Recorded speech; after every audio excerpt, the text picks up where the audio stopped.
എല്ലാ മാന്യ പ്രേക്ഷകർക്കും ഹരേകൃഷ്ണ എന്ന ചാനലിലേക്ക് സ്വാഗതം. എൻ്റെ പേര് സുജേഷ് ശൂരനാട്. നമ്മൾ ഈ ചാനലിലൂടെ ചർച്ച ചെയ്യാൻ ഉദ്ദേശിക്കുന്നത് ജ്യോതിഷ സംബന്ധമായ വിഷയങ്ങളാണ്.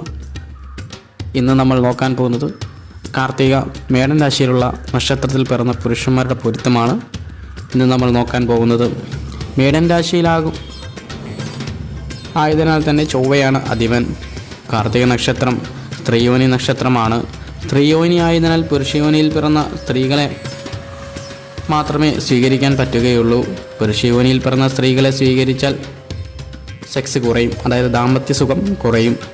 അതുപോലെ തന്നെ സ്ത്രീക്ക് ആയിരിക്കും ആധിപത്യം എന്ന് മനസ്സിലാക്കുക, അതായത് ഭരണം അവരായിരിക്കും എന്ന് മനസ്സിലാക്കുക. അതുകൊണ്ട് സ്ത്രീയോനിയിലുള്ള നക്ഷത്രങ്ങൾ മാത്രം എടുക്കാൻ പറ്റുകയുള്ളൂ. രോഹിണി നക്ഷത്രം നല്ലതുപോലെ ചേരും. മകയിലും മുന്നാൾ വരുന്നതിനാൽ ഒഴിവാക്കുക. മിഥുനൻ രാശിയിലുള്ള തിരുവാതിര പുണർദം മുക്കാല് ഒഴിവാക്കുക. കർക്കിടകൻ രാശിയിലുള്ള പുണർദം കാല് നല്ല രീതിയിൽ ചേരും.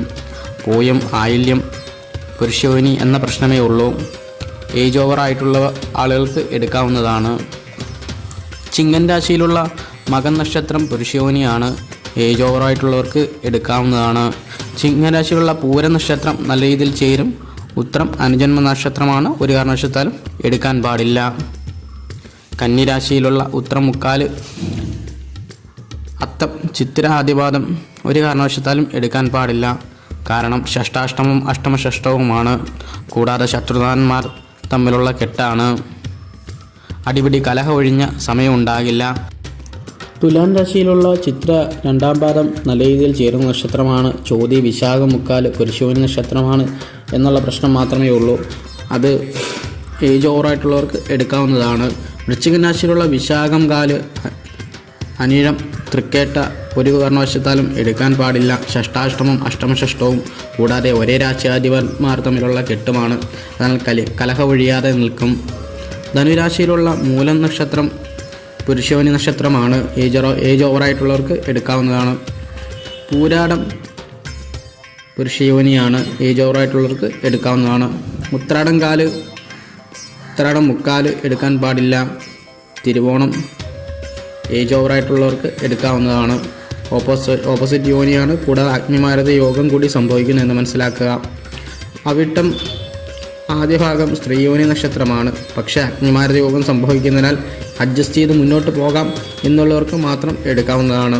അഗ്നിമാരത യോഗം എന്നാൽ കാറ്റും തീയും പോലെ ആയിരിക്കും എന്ന് മനസ്സിലാക്കുക. കുംഭൻ രാശിയിലുള്ള അവിട്ടൻ രണ്ടാം പാദം ചതയം പൂരിട്ടാതി മുക്കാല് ഒരു കാരണവശാലും എടുക്കാൻ പാടില്ല.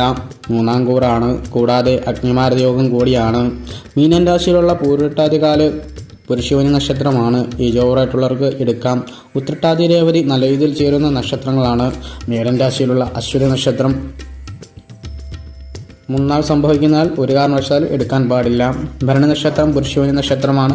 ആയതിനാൽ ഏജ് ഓവറായിട്ടുള്ളവർക്ക് എടുക്കാവുന്നതാണ്. ഇവിടെ നമ്മൾ ഏജ് ഓവറായിട്ടുള്ളവരെന്ന് പറയുന്നത് 30, 32, 31 വയസ്സൊന്നുമല്ല. 45, 50 മുകളിൽ പ്രായമുള്ള ആളുകളുടെ കാര്യമാണ് നമ്മൾ ഏജ് ഓവർ കൊണ്ട് ഉദ്ദേശിക്കുന്നത്. അത് രണ്ടാമത് വിവാഹം കഴിക്കുന്നവർ, വിവാഹം കഴിക്കാതിരുന്നിട്ട്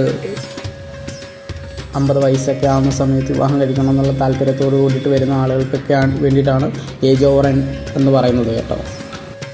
ഇനി നക്ഷത്രപ്പൊരുത്തമില്ലാതെ വിവാഹം കഴിച്ച് തമ്മിൽ തല്ലും വഴക്കുമായി കഴിയുന്നവർ ഗുരുവായൂരപ്പന് വഴിപാട് സമർപ്പിക്കുന്നതും കൊടുങ്ങല്ലൂർ തിരുവഞ്ചിക്കുളം മഹാദേവ ക്ഷേത്രത്തിൽ ദമ്പതി പൂജ ചെയ്യുന്നതും അതുപോലെ യക്ഷിയമ്മയ്ക്ക് പൂജ കൊടുക്കുന്നതും ഗുണകരമാണെന്ന് അറിയുക.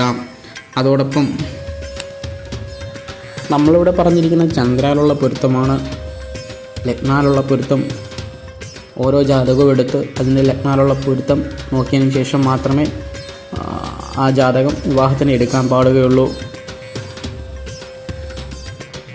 നന്ദി, നമസ്കാരം. ലൈക്ക് ചെയ്യുക, ഷെയർ ചെയ്യുക, സബ്സ്ക്രൈബ് ചെയ്യുക.